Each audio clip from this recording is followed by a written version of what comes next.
여러분 안녕하세요. 고린도전서 네 번째 시간입니다. 오늘은 1장 17에서 4장 끝절까지 공부하겠습니다. 바울은 고린도 교회의 분열 문제에 관해서 계속 권면하고 있습니다. 다수의 고린도 교인들이 부름받기 전의 상태를 살펴보면 인간적 기준으로 자랑할 것이 없다는 것을 바울이 지적을 합니다. 이러한 지적을 하는 이유는 이 분열 문제와 고린도 교인들의 자랑이 연관돼 있기 때문입니다. 서로 자랑하다가 분열됐기 때문이죠. 하나님께서는 약하고 어리석고 천한 자들을 택해서 세상의 강한 자, 지혜롭고 귀한 자들을 부끄럽게 하시는 그런 분입니다. 그러니까 하나님은 자랑하는 세상 사람들 부끄럽게 만드신 하나님이라는 거예요. 그런데 그렇게 하기 위해서 하나님께서는 세상에 약하고 어리석고 천한 자들을 사용하셔서 그들을 더 강하고 더 지혜롭고 귀한 자들로 삼으셔서 세상 사람들을 부끄럽게 하셨다는 것인데, 이리하여 선택된 그리스도인들이 자랑을 한다면 이것은 하나님께서 원치 않는 모습이 된다는 것이죠.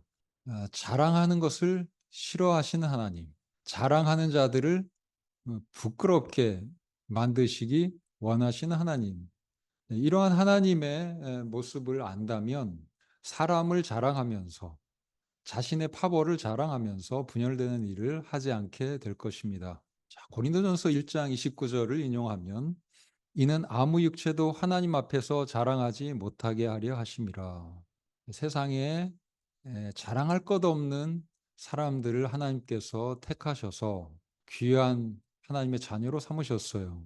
이렇게 하신 이유는 아무도 하나님 앞에서 자랑 못하게 하려는 것입니다. 세상 사람들이 그동안 자랑했으나 그들이 부끄러워하도록 만드시기 위한 것이고, 또 그렇게 선택받은 그리스도인들도 자랑하지 못하고 겸손하도록 하기 위한 것입니다. 그래서 바울은 이 고린도 교회 성도들이 자신의 과거 상태를 한번 생각해 보고 우리가 정말 자랑하는 것이 합당한가 생각하도록 한번 살펴보도록 하는 것입니다. 여기 숨은 결론은 사람을 자랑하면서 교회를 분열시키지 말라는 것입니다. 고린도 교회 분열은 자랑으로 인해서 발생할 한 분열이라는 것을 바울이 파악을 하고 이 자랑 문제를 다루는 것입니다. 자, 고린도 성도들이 귀한 존재가 된 것은 그리스도 때문입니다. 오로지 그리스도 안에서 이들이 자랑할 수 있는 사람들이 된 것입니다. 그러므로 이들이 자랑해야 되는 것은 오로지 그리스도입니다. 이들이 택함 받은 것도 이들에게 큰 공로가 있어서 택함 받은 것이 아니라 은혜로 택함 받은 것이죠. 그렇다면 그들이 귀하게 될 수 있었던 원인인 그리스도를 자랑해야 할 것입니다. 사도 바울은 이러한 결론을 보충하기 위해서 구약 성경을 인용합니다. 예레미야 9장 24절입니다. 자랑하는 자는 주 안에서 자랑하라. 이 구약 말씀처럼 주 안에서 자랑해야 한다는 것입니다. 사람이 주 안에서 자랑하지 않고 하나님을 자랑하지 않고 자기 자신을 드러내면서 자랑한다면 이것은 잘못된 것이고 하나님께서 좋아하지 않으시는 모습이 되는 것입니다. 우리가 은혜로 구원을 받았으면서 이 은혜를 망각하고 우리가 잘난 사람인 양 의시된다면 이것은 은혜를 망각하는 것이고요. 우리의 자랑의 원인인 그리스도를 망각하는 것입니다. 자, 바울은 자신이 복음을 전한 방식을 소개하고 있습니다. 사람의 지혜가 아니라 성령의 능력으로 십자가 복음을 전했다고 말하고 있습니다. 형제들아, 내가 너희에게 나아가 하나님의 증거를 전할 때에 말과 지혜의 아름다운 것으로 하지 아니하나니 내가 너희 중에서 예수 그리스도와 그의 십자가에 못 박힌 것 외에는 아무것도 알지 아니하기로 작정하였습니다. 바울이 전한 것은 오로지 예수 그리스도와 예수께서 십자가에 못 박히셨다는 것, 이 핵심적인 복음의 내용이었고 인간의 지혜를 자랑하지 않았습니다. 복음을 전하는 방식도 사도 바울의 엄청난 지혜나 수사법이 드러나는 방식으로 전하지 않았습니다. 그렇게 화려한 수사법을 쓰고 지혜를 과시한다면 이 전해지는 복음이 강조되지 않을까 봐 사도 바울은 우려한 것이죠. 그런데도 이 고린도 교회 성도들이 바울을 자랑하고 바울파를 만들고 바울의 지혜를 자랑하고 바울의 수사법을 자랑하면서 바울이 최고다 하면서 바울파를 만든다면 이것은 어리석은 것이죠. 바울이 전한 것은 오로지 그리스도였기 때문에 바울을 자랑하는 사람이 혹시 고린도 교회에 있어서 바울파를 만들어서 나는 바울에게 속했다 하는 사람이 있다면 그는 이제 그리스도를 자랑해야 할 것입니다. 바울파가 있을 수가 없는 것입니다. 사도 바울은 바울파를 지금 해산시키고 있는 것입니다. 자, 이 바울의 강조, 이 오로지 그리스도를 전했다고 하는 바울의 강조에 담긴 숨은 결론은 사도 바울이 자신을 자랑하지 않고 오직 그리스도를 전했으므로 바울파는 있을 수 없다는 것입니다. 이 십자가에 못 박히신 그리스도를 바울이 전했습니다. 십자가에 못 박히신 그리스도, 자신을 낮추시고 낮춰서 사형수에까지 내려가신 그리스도를 바울이 전했다면, 그리고 바울이 그 모습을 따라서 낮추고 내려가는 모습을 보였다면 이 복음을 믿는 고린도 교회의 성도들은 어떻게 하는 것입니까? 사도 바울을 본받아서 낮추고 내려가야지 올라가며 자랑하는 모습을 가져서는 안 되겠습니다. 전파된 복음이 십자가에 못 박히신 그리스도입니다. 그렇다면 십자가에 못 박히신 그리스도를 믿고 따르는 사람답게 살아야겠죠. 그렇다면 사람을 자랑하면서 다른 파보다 더 높아지려고 우리 바울파가 최고야, 아볼로파가 최고야 하면서 그렇게 다투면서 높아지는 승리를 추구하는 그런 삶을 살 수는 없는 것입니다. 그래서 복음을 받은 자답게 복음에 따라 행동하라고 바울이 권면하는 것입니다. 자, 이어지는 추가적 권면을 보겠습니다. 계속 분열 문제에 관한 권면입니다. 3장 1절에서부터 23절까지인데요. 바울은 고린도 교회 성도들이 자랑하는 바울이나 아볼로, 게바 등의 이 사역자들이 어떤 자들인지, 과연 그들이 내세우고 자랑할 만한 존재인지 지금 판단해 보도록 설명하고 있습니다. 그들은 하나님의 종들에 불과하다. 참으로 중요하신 분은 하나님이다. 이 복음 전파 사역에 있어서도 정말 중요한 역할을 하시는 분은 하나님이고, 바울이나 아볼로 게바는 그냥 조수일 뿐이고 종들일 뿐이다라고 지적하고 있습니다. 3장 5절을 보시면 아볼로는 무엇이며 바울은 무엇이냐, 그들은 주께서 각각 주신 대로 너희로 하여금 믿게 한 사역자들, 번역하면 종들이니라. 이 종들에 불과한 자를 주인인 줄 알고 내세우고 자랑을 한다면 이것은 참으로 어리석은 일이겠죠. 하나님을 바라봐야 하는 것입니다. 이들을 사용하신, 이들의 주인 되신 하나님을 바라봐야 하는 것입니다. 자, 이어서 바울은 고린도 교회가 하나님의 건물이라고 지적하고 있습니다. 하나님의 성전인 것입니다. 그리고 이 하나님의 건물, 하나님의 성전된 고린도 교회, 고린도 교회 성도들의 이 모임, 이 모임의 기초는 그리스도라고 사도 바울은 지적합니다. 3장 11절을 보시면 이 닦아둔 것 외에 능히 다른 터를 닦아둘 자가 없으니 이 터는 곧 예수 그리스도라. 이 기초 역할을 하시는 분은 예수 그리스도고, 예수 그리스도는 바울이 전한 복음의 핵심이고 고린도 교회 성도들이 믿게 된 믿음의 대상입니다. 그러므로 중요하신 분은 바로 그리스도고 자랑해야 하는 분도 그리스도인 것이죠. 바울이나 아볼로가 이 기초를 대신할 수가 없습니다. 이 닦아둔 것 외에 능히 다른 터를 닦아둘 자가 없어요. 바울이나 아볼로가 이 터가 될 수 없습니다. 이 터는, 이 기초는 오로지 예수 그리스도입니다. 그러므로 교회의 기초이신 예수 그리스도를 자랑해야지 바울이나 아볼로를 자랑하면 안 된다는 것입니다. 그러니까 나는 바울에게 속했다라는 주장이 얼마나 창피한 것인지 바울은 깨닫도록 지금 권면하고 있습니다. 11절을 보시면 사람 중심으로 분열하는 행위가 그리스도 외에 다른 기초를 놓는 어리석은 시도라는 것을 지적합니다. 바울파, 아볼로파, 게바파 만드는 것은 게바를 기초로 해서 다른 터를 닦는 것이고, 바울, 아볼로에게 속했다는 것도 그리스도가 아닌 다른 터를 닦아서 그 교회를 망치는 것이죠. 또 14절 보면 이런 분열은 잘못 건축하여 불을 견딜 수 없는 건축물을 세우는 것과 같다고 지적합니다.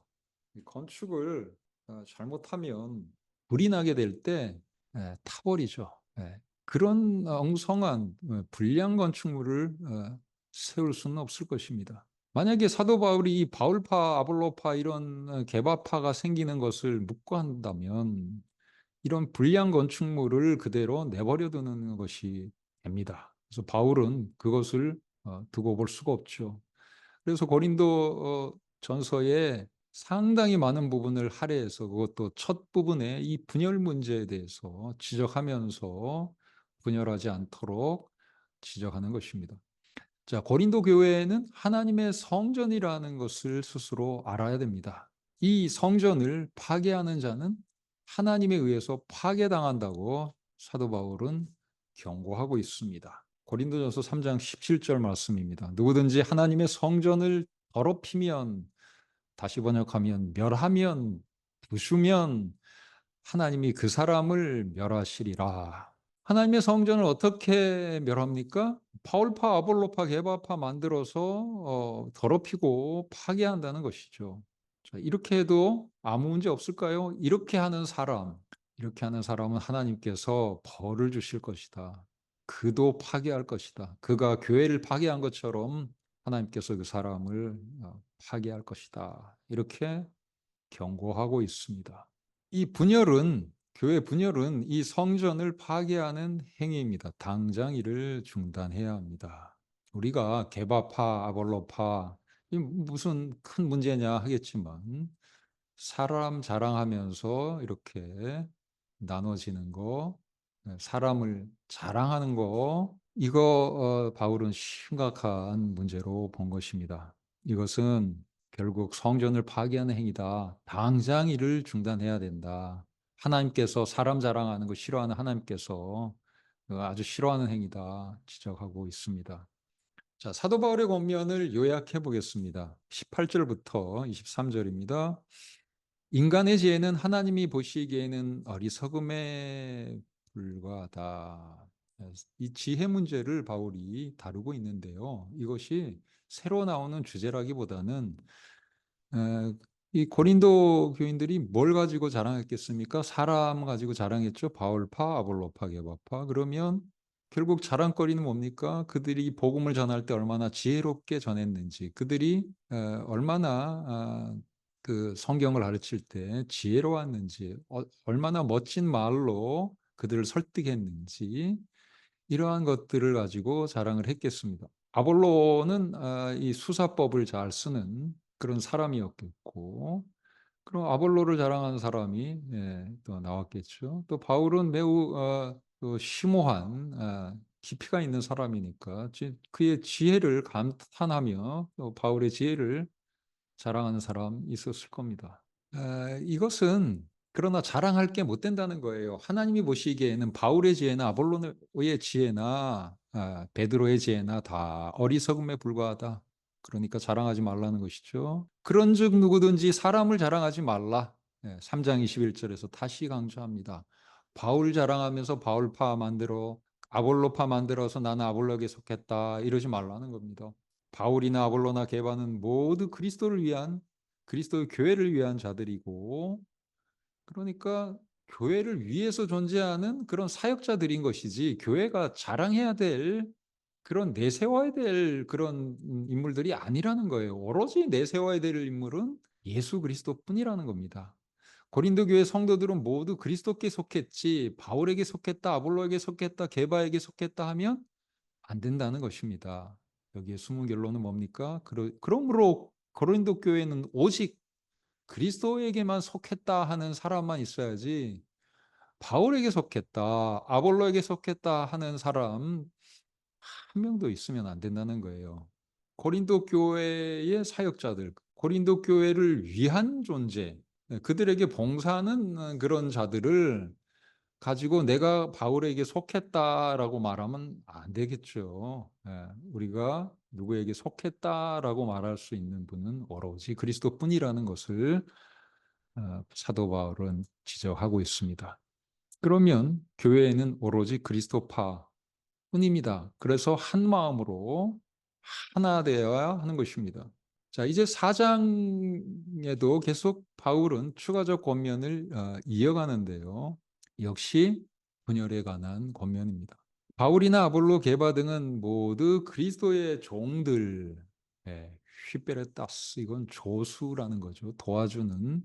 건축할 때 보면 이 건축 기사가 있고 또 조수 역할을 하면서 벽돌도 갖다 주고 뭐 도구도 갖다 주고, 이런 사람이 있죠. 그 조수가 있는데 바울은 조수들일 뿐이라고 합니다. 이들은 하나님의 비밀의 계시를 맡은 자들, 오이코노모스, 청지기들이다라는 거예요.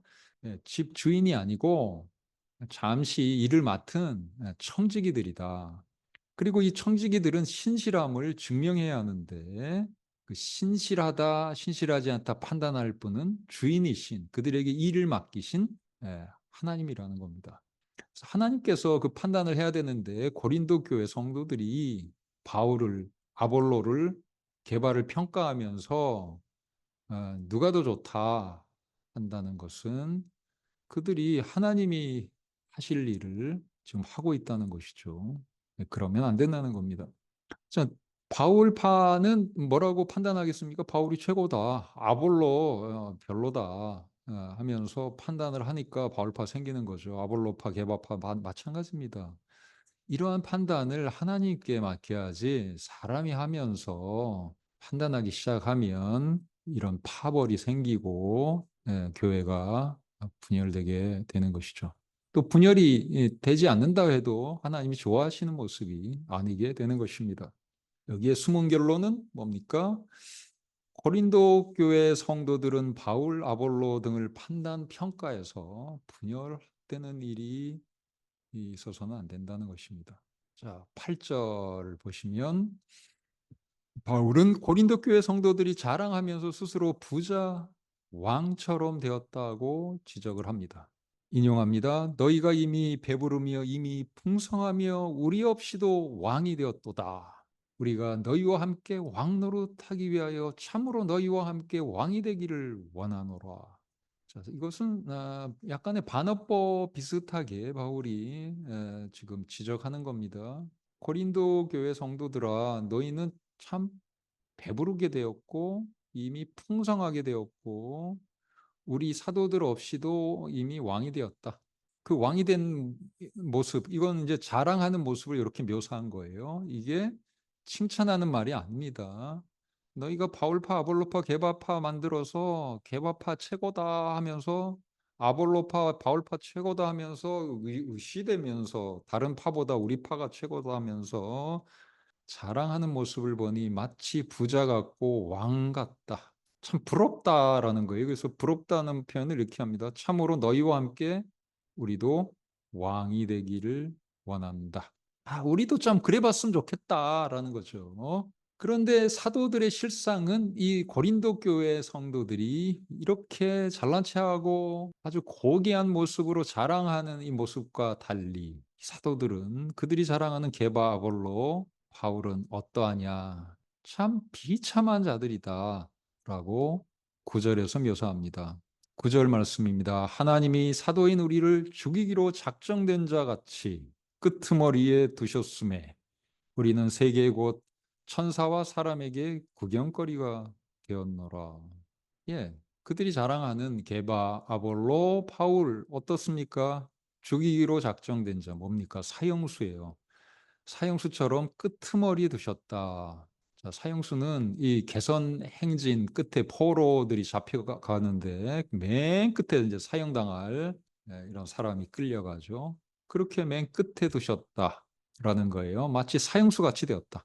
우리는 세계의 곧 천사와 사람에게 구경거리가 되었노라. 하늘에 있는 천사 그리고 사람들에게 구경거리가 되었노라.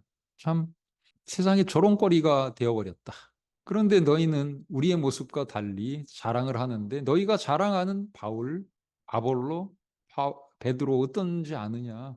그들은 사형수처럼 비참한 삶을 살아가고 있고 세상의 조롱거리다. 그런데 이들을 자랑하느냐? 이렇게 지적하는 것이죠. 자, 10절을 보면 사도들은 약한 자들이 되었는데 고린도 교인들은 강한 자들이 되었다고 바울이 지적합니다. 이건 칭찬이 아니에요.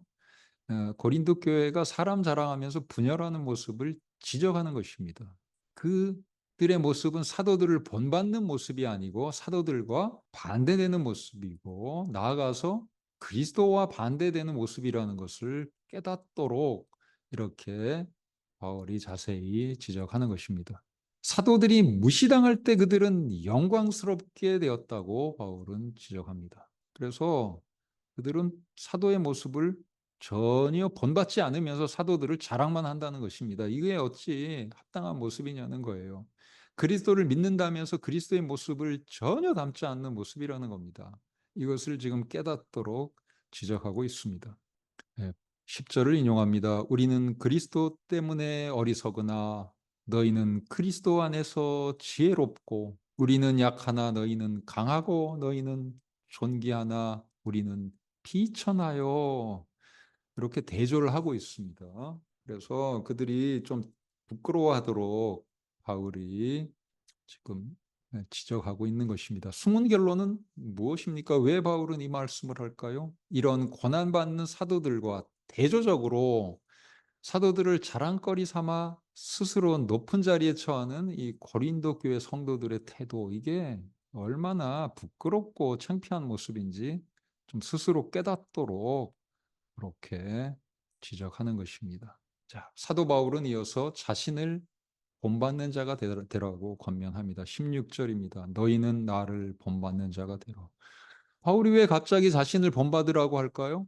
고린도 교회 성도들이 이렇게 사람 자랑하면서 분열하는 모습이 자신을 본받는 모습이 아니기 때문이죠.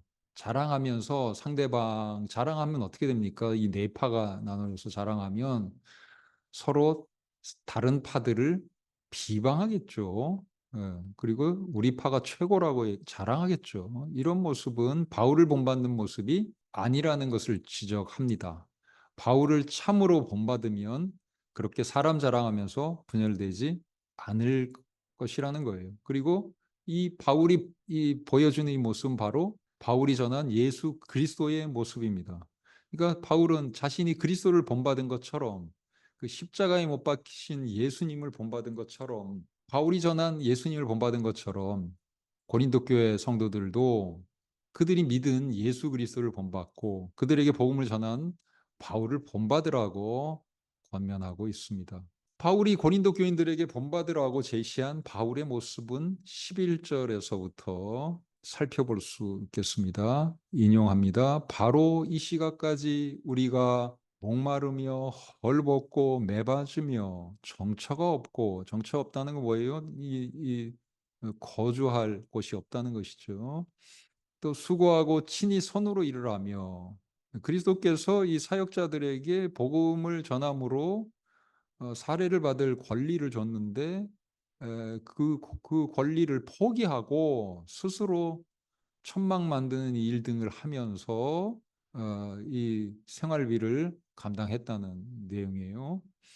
모욕을 당한즉 축복하고 박해를 받은즉 참고 비방을 받은즉 권면하니. 자, 이 모습과 고린도 교회 성도들의 자랑하는 모습이 완전히 대조적이죠. 네, 그런 모습을 지금 서술을 하고 있습니다. 우리가 지금까지 세상의 더러운 것과 만물의 찌꺼기 같이 되었도다. 자, 이런 바울의 모습을 본받으라는 거예요. 그러니까 어떻게 하라는 겁니까? 모욕을 당하면 축복해라. 비방을 받으면 권면해라.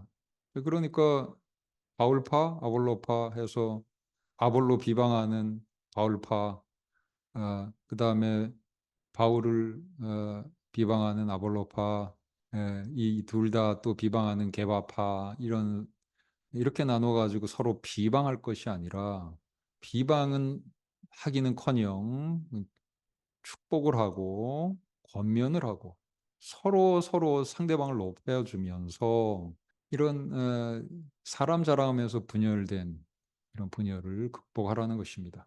여기에 숨은 결론은, 이러한 삶의 방식이 분명히 서로 팔을 나눠서 자신들이 내세우는 바울, 아볼로 등을 자랑하면서 상대방을 비방하고 분열하는 그런 삶의 방식과 다르다는 것이죠. 자, 이것이 십자가의 도를 따르는 모습이죠.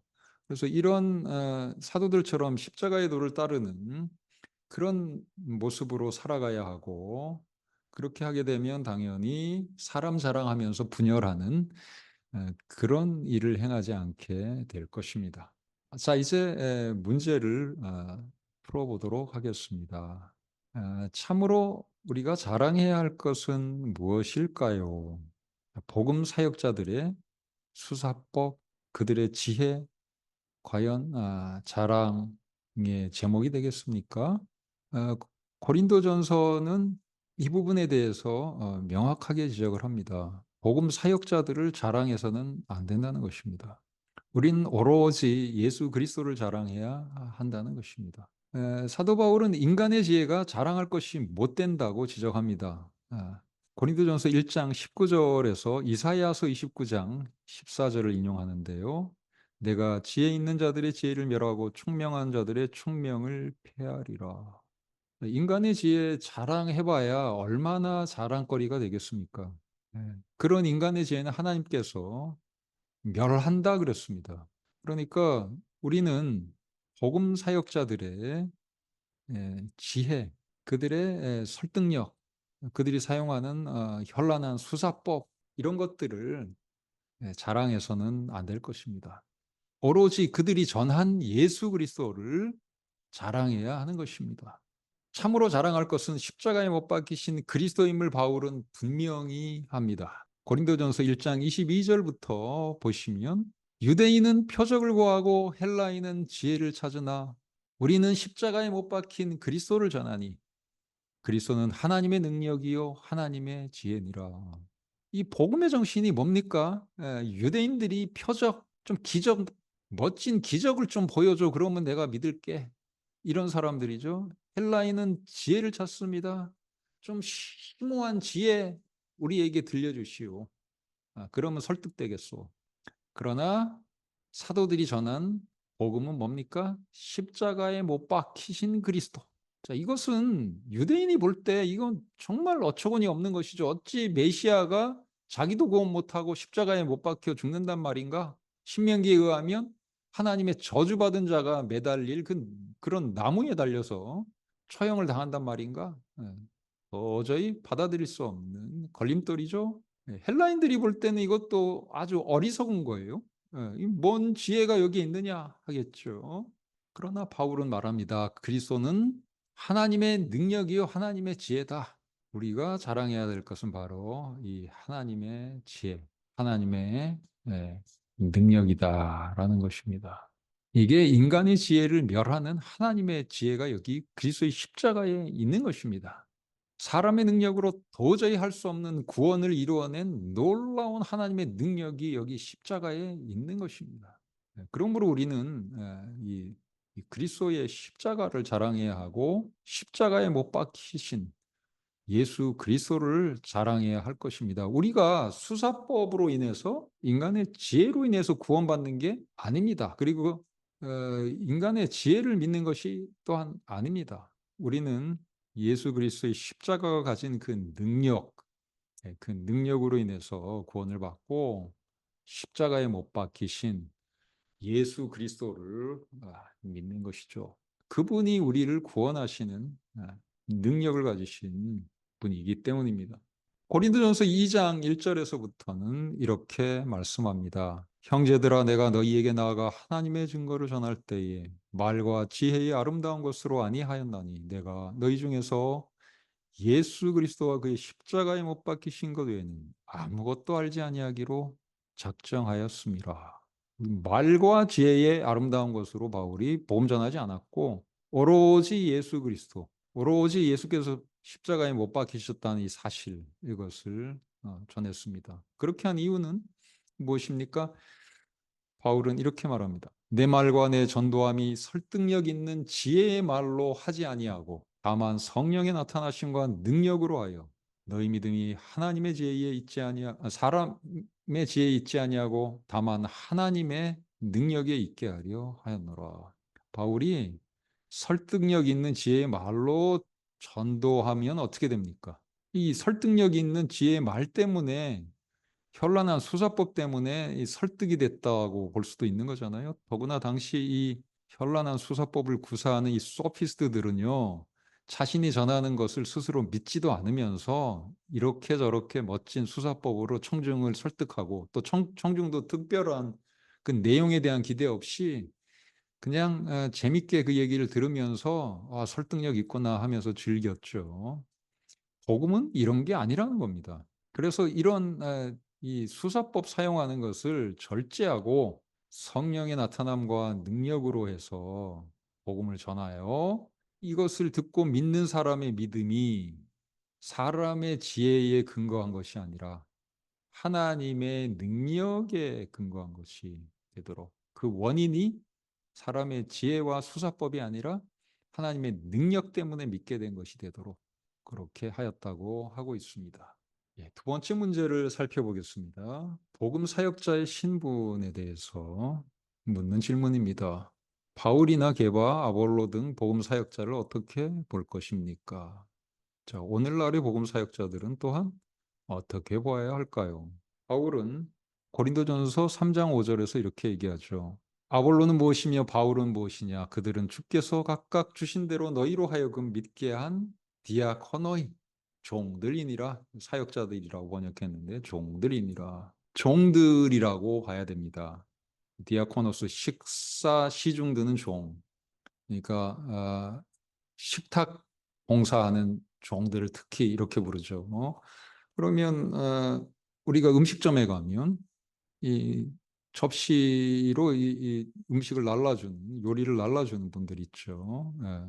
그런 역할을 하는 정도로 생각을 해야 한다라는 것입니다. 그렇지 않고 만약에 이 닦아둔 것 외에 능히 다른 터를 닦아둘 자가 없는데 있다고 생각하고 그 터에 해당하는 사람이라고 생각하면 안 되죠. 이 터는 오직 예수 그리스도입니다. 그리스도의 자리에는 누구도 앉을 수가 없습니다. 그리스도는 믿음의 대상이고 교회의 터입니다. 그러나 사역자들은 복음을 전하는 종들인 것이에요. 이 종들은 물론 귀한 사역을 하니까 우리가 귀한 사역자다 이렇게 생각하는 것은 문제가 없겠지만 이들이 교회의 터에 해당한다 이렇게 생각하고 착각하는 것은 곤란합니다. 세 번째 질문입니다. 복음과 수사법 사용에 관한 것인데요. 복음 전할 때 수사법을 전혀 사용할 수는 없는가 하는 질문이에요.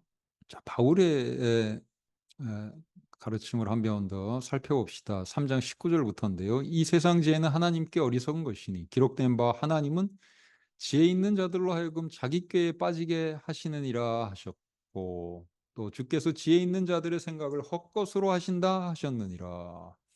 그런즉 누구든지 사람을 자랑하지 말라. 만물이 다 너희 것이며 아볼로나 게바나 바울이나 아볼로나 게바나 다 너희 것이요 했어요. 자, 바울, 아볼로, 게바 등을 자랑하는 것은 결국 뭘 자랑하겠습니까? 그들이 사용한 수사법. 예, 누가 설교를 잘한다. 예, 누가 수사법이 좋다. 누가 지혜롭다. 뭐 하면서 자랑하는 것이죠. 그렇게 사람을 자랑하지 말라. 세상 지혜는 하나님께 어리석은 것이다. 세상 지혜를 잘 사용해 가지고 복음을 전한다고 해서 자랑거리가 될 수 없다라는 거예요. 하나님께서는 그런 지혜 있는 자들의 생각을 헛것으로 하신다라는 것입니다. 복음을 전할 때 수사법을 사용할 수는 있겠죠. 전혀 사용하지 말아야 된다 그런 원칙을 물론 세워서는 안 될 것입니다. 그러나 이런 수사법은 청중을 위해서 좀 사용하기도 하지만 이것이 본질이 아니라는 것을 우리는 명심해야 합니다. 복음은 이런 수사법을 사용해서 전달이 되고 설득이 돼서 믿게 되면, 그렇게 믿게 된 복음이 정말 예수 그리스도를 성령의 감화 감동으로 믿은 것인지, 아니면 사람이 이 현란한 웅변술과 수사법으로 잘 설득력 있게 전달해서 설득이 된 것인지 혼란스럽게 되죠. 네, 그런 점에서 이 수사법을 전혀 사용할 수 없다고는 할 수 없지만, 물론 사도 바울도 수사법을 사용하긴 합니다. 그러나 사도 바울이 수사법을 사용하기로 작정했으면 얼마나 멋진 수사법을 더 썼겠어요. 그러나 바울은 그렇게 하지 않았고 최소한의 사용을 한 것입니다. 오늘날 우리도 마찬가지로 수사법을 너무 의지하거나 또 수사법을 너무 기대하거나 하지 말고, 이 복음의 핵심, 그 복음이 전하는 그 사실, 그것이 과연 제대로 있는 그대로 전달되는가를 봐야 하겠고, 그리고 그런 인간의 설득력이 아니라 성령의 감동으로 우리가 복음을 받아들이고 믿기를 사모해야 할 것입니다. 고린도전서 2장 4절 5절 말씀입니다. 내 말과 내 전도함이 설득력 있는 지혜의 말로 하지 아니하고 다만 성령의 나타나심과 능력으로 하여 너희 믿음이 사람의 지혜에 있지 아니하고 다만 하나님의 능력에 있게 하려 하였노라. 예, 믿음의 원인이 사람의 수사법, 사람의 지혜에 있으면 얼마나 허망하겠습니까? 하나님의 능력 때문에 믿고, 또 그 복음의 내용도 하나님의 그 능력으로 우리를 죄와 사망과 사탄으로부터 구원하여 영생을 주신다는 이 약속, 그리고 그 약속이 실현된다는 것을 우리가 사람의 지혜가 보증할 수 있겠습니까? 살아계신 하나님이 그것을 보증할 수 있는 겁니다. 그러므로 우리는 오로지 하나님의 능력에 의지해야 할 것입니다. 예. 믿음의 발생의 원인이 인간의 수사법과 지혜가 되어서는 안 되고, 성령께서 우리를 믿도록 하셔야만 믿게 되는 그 진정한 믿음, 그 믿음을 우리가 참된 믿음이라고 한다면, 우리가 이런 복음을 전할 때 지나치게 이 수사법에 의존한다, 인간의 지혜에 의존한다는 것은 피해야겠죠. 자, 오늘 공부는 여기까지 하겠습니다. 수고하셨습니다.